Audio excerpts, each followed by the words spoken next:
To accomplish your mission in ministry, you're going to need some winners on your team.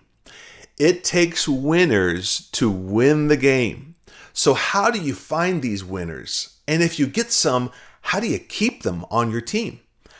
I want to share with you 5 ways I've learned to draw in winners and keep them on my team.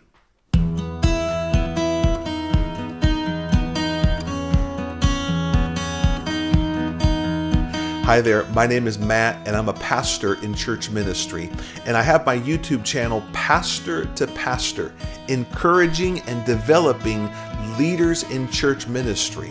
Whether you're on staff or you're a volunteer, whether you serve in the church or you are the church in your community, I want to speak to your calling. So please subscribe to my channel and leave me a comment of what is making sense to you from what I share or other subjects I could share that you might be interested in.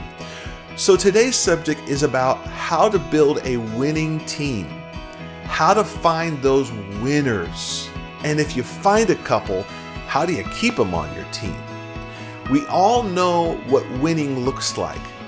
We see people with all the great skills and they have experience and they have the education and they're proven.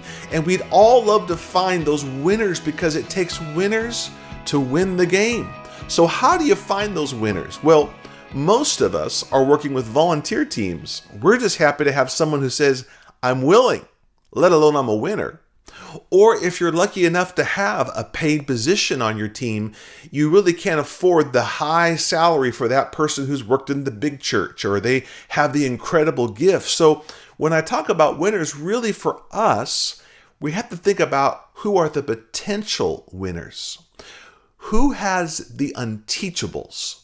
They have passion and drive and a humble spirit, willing to learn, risk-taking. They're committed and they have incredible gifts in them.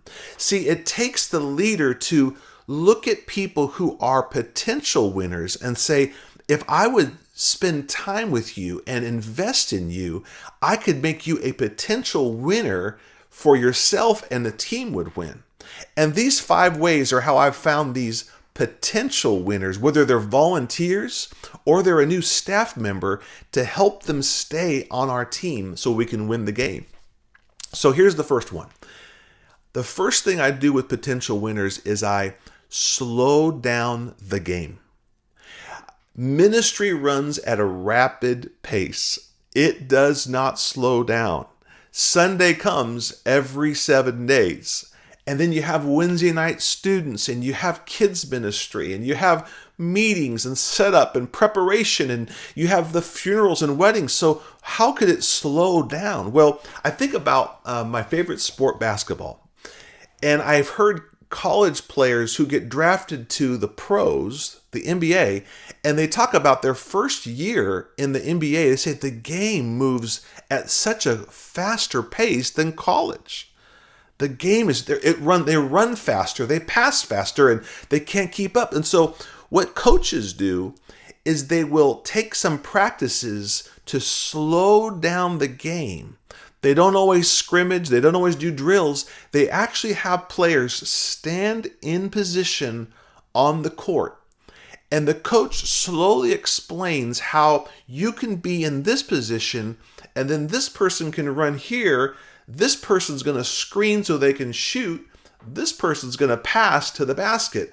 And they run it at a very slow pace over and over. Why?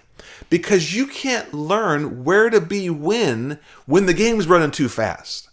And the coach realizes if we can just all slow down and talk about the moments and the levers and the opportunities that can happen in those split-second moments, when it's slow, then when the game's fast, the players know where to go and where to be. So ministry, I can't slow down the game for my team, but for my winners, I used to have a Tuesday morning whiteboarding meeting. Now, this wasn't my staff meeting with the whole team. This was just with a couple of winners, potential winners. Before the day started with all the meetings and everything else going, I'd invite them to an early morning meeting in my office, and we would talk about the last couple of weeks. Not just the assignment that they had in their job of student ministry or kids ministry, but from a global perspective, we'd ask bigger questions. We would study potential volunteers, potential opportunities, what worked, what didn't. We talked about what was coming in the next 2 or 3 weeks and said, what could we do as a team to build our church from a global standpoint? What are the opportunities in the community? What should we do less of and do more of? See, I was slowing down the game so that they could start to see greater insights and moments and opportunities and where they could best position themselves to become high impact winners. The other way I slowed the game down was, even on a Sunday in the midst of Sunday church, I would take a winner with me in the front row or back in the lobby or outside. And I would, while we were ministering, I would say, see that person? They have potential for leadership. See that person? They're a problem. We need to kind of solve that problem. See that area over there? It doesn't work. We need to make a workflow there. And we were slowing the game down to look at deeper insights together so that they could see what I could see. I remember a pastor did that with me. When I went from being a music pastor to a campus pastor, starting in a brand new high school with people, I was so busy in doing the setup and tear down everything in church. But this pastor, even when the service was going and we had someone on the platform, would take me out to the lobby where people were talking. And he said, what do you feel here? And I said, I don't know. It's just people loud. He says, it's missing music. You need some upbeat music, not too loud, but just to create energy and tone. It'll change. Then he walked me outside and said, what do you see out here by this sidewalk? I said, I don't know. This is just our entrance. He said, what I see is opportunity for some directional signs. The new people don't know where to go, where to drop their kids off. They don't know where they're going. And even something that says welcome, it creates tone. Then he took me out to the parking lot. He said, what do you see? And I get nervous. I said, well, I have 2 volunteers parking cars. He says, that's great. That's a great start. But there's opportunity, Matt, for some more volunteers at the sidewalk to smile and say, welcome home, and walk people all the way to the auditorium. See, Matt, they've never been here before and they don't know where to go. And to welcome new people makes such an impression. I'm so glad my pastor took time to slow the game down just for some few minutes to show me insights and some bigger expansive thinking so I could work on those things to help the church grow.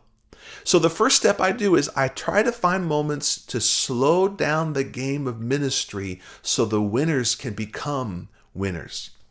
Okay, number 2, I help them win. See, winners want to win, but whether you have a volunteer leader or you have a new staff person, they don't quite know where to go, what to do. Or maybe they have talent and they have initiative, but they don't have permission. They don't have the confidence to know, what am I allowed to do? They don't want to take a risk unless the risk is worth it. And you have to help them in the beginning get some wins. Small wins in the beginning build confidence to take risks for bigger wins. And the leader helps people gain confidence in the beginning. I would have some winners that had great talent, a passion, they were learners, committed, but I would do some of the heavy lifting for them in the beginning. I would find an opportunity in the community and make that reality. I would build a volunteer team through my influence. I would solve some of the problems. I'd find the resources. I would do that, but then I would let this leader do some of the communication. I'd let them lead the huddle and help make some of the decisions with my guidance. See, helping someone get a win means I have to decrease and let them increase. I have to lead from the background so they can step up in the forefront. Because what happens is then when the whole plan works and it's awesome, and they were part of the being from the top leading, they win and we all win. And then we're able to talk about now the next event. I want you to kind of recruit your own team, and I'm here, and I want you to solve some of the problems, and I'll support. And I want you not just to do the platform leadership. I want you to do the pastoring leadership behind.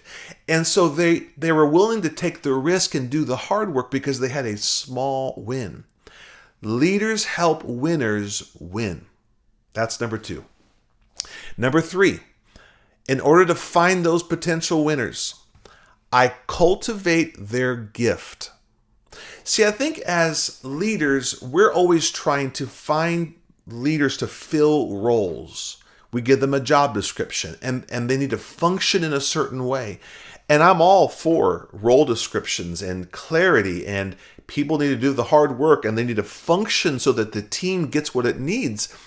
But I've learned with winners, if I'll spend more time cultivating the gift that's in them, more than forcing them to do their job, I get more out of them.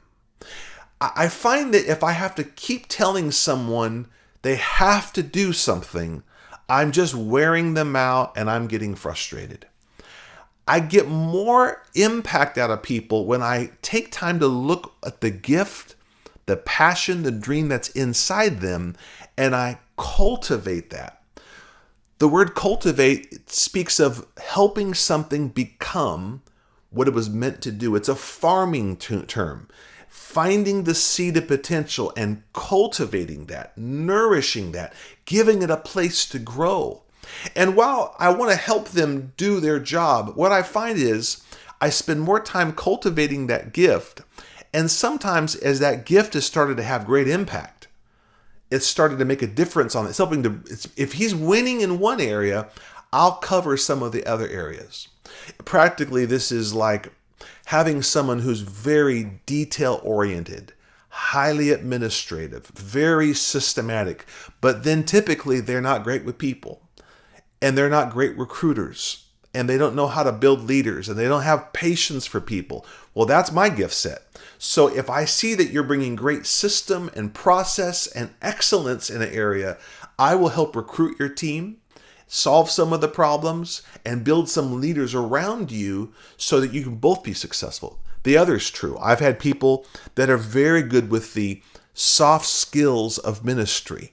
They have emotional intelligence. They're very good at connecting with people. They can make people laugh and cry, and they can get people to jump on board. But then these leaders are not good with the follow-up and the follow-through. And everybody's frustrated with them. And so I'll get some implementers and integrators around them to do the follow-up and follow-through while they're building up people and building team and momentum.